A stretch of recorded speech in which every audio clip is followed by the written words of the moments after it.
Hey folks, and welcome back to Glenn and Adrian's Rock Talk. That's Adrian. And that's Glenn. And today we are returning to the Warning at Big City Family number 5, the gig from February 16, 2020 at Cafe Iguana in Monterrey. We're going to watch the first 3 songs of this show, Dust to Dust, Unmendable, and Ach. The show is pretty well captured, very listenable, very watchable. You can see everybody on stage. It's nice in that way. This is actually the very beginning of the concert. I'm not saying we're going to do the whole thing. I'm not sure yet. We're probably going to look at more than this, though. Adrian, do you have any thoughts ahead on this one? Well, this is a new one, right? A new show? We have seen one from this one before, The Black Holes. And that wasn't that long ago. But other than that, it's a new show, yes. All right, well, why don't we start with Dust to Dust? We'll stop in the middle as we usually do and keep rolling from there. All right? All righty.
where they're going, but we're just going to stop for a sec. I noticed a few things I want to talk about. What'd you think, Adrian? I love the cascade of toms in the chorus. In the beginning, too, you could actually hear Ollie slapping on the bass in the beginning. Yeah, I like the tone of the bass. You can really hear it in here. It's got that great overdrive sound, almost like you're playing like the bottom string on a piano or something, like you're plucking it and you're getting that big sound. Pau looks like she's getting in someone's face. She's like way above the drums and she hovers over them at times, kind of like this. Yeah. Take a look at where the riser is, too. So close to the edge of the stage. It is close to the edge of the stage, yeah. And there's maybe 2 or 3 feet for Danny and Allie to move around the stage there. I was noticing that. Yeah. They've got the wires taped down that head over to the drum riser, I noticed. So they had to make sure that it wasn't a tripping, it wasn't a trip over something. I suppose that's a good idea, taping down the wire. Yeah, that's standard. You have to do that anytime there's wire. Otherwise, you'll go flying. Yeah. You might go flying anyway because it leaves a bump in the stage. But you do what you got to do. But yeah, that was one thing I noticed immediately. Was like, wow, we've got the riser here, and then it's almost to the edge of the stage. That's closer than usual. It must be a small stage. Maybe it's because they wanted to use the screen. It's possible there's something behind the screen, but that they wanted to be able to use it. So that meant that they had to have the drum riser in front of it. Oh, yeah, that makes sense. Yeah. So the crowd looks pretty into it. Yeah. Family Rockera since 2015 by Monica Botello, Big City Family. I'm going to try translating to Spanish. You can tell me if it sounds anything like how they say it, or what. Ciudad Grande Familia Aniversario Numero 5. I think they actually called it Big City Family. Oh, in English. Okay. Just like it is, on the screens here, I believe. So as we know, this was pretty much at the tail end of the time that we would hear them use a seg after the first song into the second song at their concerts. And it seems to me they're about to do that here. So why don't we continue and just see if that's what happens. Oh, yeah. Is this the first song in the set? Yep. Then they're going to play it. Let's go ahead and continue.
Okay, well, I think that what we just saw there was Pau beating her drums halfway to death. And Yes.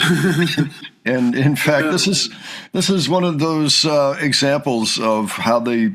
I mean, if we start thinking about the different ways that they've changed their stage presence over the years, at this point, Allie's at a peak. I think Pau is pretty much at one of the peaks anyway. Yeah, Paul was just going nuts. I was going to comment on Danny, knocking the song out of the park triumphantly, but, then I took a look at Paul and she's going nuts on it, Well, we saw Allie was too. Allie was very, very active on that last bit there. Yeah, she seemed to be trying out various trademark kicks. There are a few I never saw here. Oh, yeah, maybe. It's possible. I mean, at this point, we didn't know there was a pandemic coming, but it was less than a month away. So, yeah, it's quite possible we were watching the continuing progress that they were making with their stage personas and presence and all. And I mean, personas, they're really themselves, but, the motions they use and everything. This would certainly seem to be a peak in a way for Allie. Loads of fun to watch that one in particular.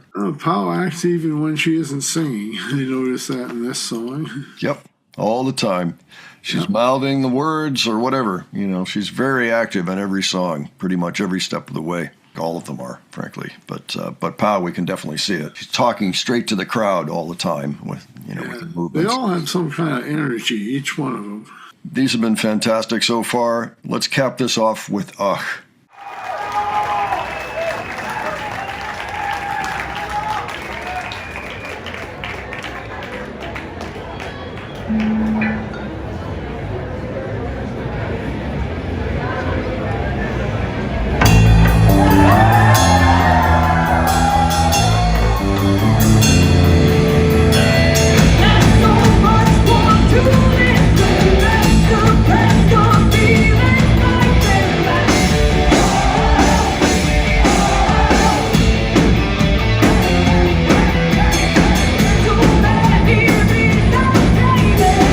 To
Well, what'd you think about that, Adrian? It was a great performance. Danny puts an urgency to the sound of the song with her voice, the way she sings it. It's a voice full of emotion. Yeah. Kind of sounds like, almost like desperation or something like that. Yeah, like, it's time to call the ambulance. Whoa.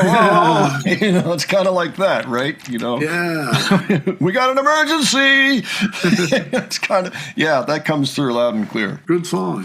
Yeah, for sure. For sure it is. Yeah, we love that song. I love the performance. They're killing it. I mean, they are at the point we would expect them to be at this point in time. It's only 5 weeks after this that they're doing the quarantine show in their basement, just for context. So it's good to see them at this point in time. Allie is just filled with energy up there. I mean, I don't know that I've seen her that energetic, except, no, she's pretty energetic in the early years, but this was pretty serious energy, and so that was great to see. They're probably all stoked because things went well in New York. They're talking with the label. They're gonna start making records for a major soon. I enjoyed this show.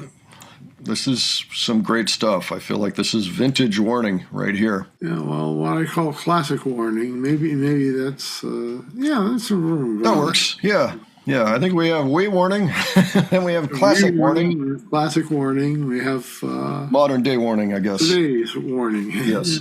This show does look like a lot of fun. We will certainly be seeing more from it. If you have particular requests from the show, let us know below. We are going to feature at least one more segment because there's just too much good stuff here. And then we'll see how it goes. We'll see how people respond to it. But in the meantime, folks, why don't you give your opinions on these songs, on this performance? Let us know if you were there, of course. And if you want to contextualize anything that's up there, I mean, Allie's up there with her black sparkly Spectre bass, the 4-string. And it's probably one of the last times we see it because she got her 5-string to do Error. And I think she's pretty much been 5 strings all the way ever since. Yeah. And Danny's got that second Rick tune, which really only showed up in public for about 6 months' time. And this is one of the last times. Sounds wonderful. Yeah, the sounds coming out of both of those instruments is really nice. Of course, Pow blasting things apart as usual. And it's a great time to have seen them.